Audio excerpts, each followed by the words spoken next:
महुइया चढ़ी बोलनी कोइलिया रानी भंवरा बोलले फूला वाड़ रे लालनवाया रे भंवरा बोलले फूला वाड़ रे लालनवाया रे कौन बरवा जई है ससुर रे लालनवाया रे कौन बरवा जई है ससुर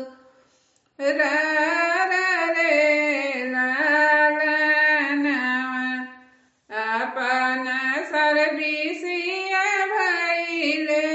बोलले कवन दुल्हा हमी बरवा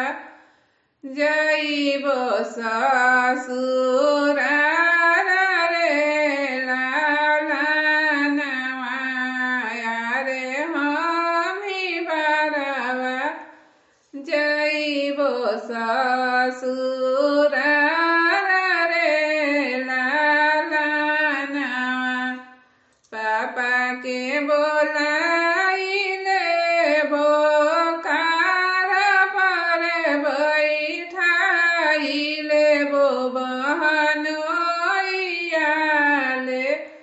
जइबो संग साथ रे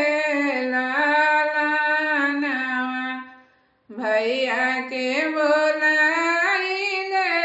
बोकार पर बैठाइले बो बहनोइयाले जइबो संग साथ रे लालनवा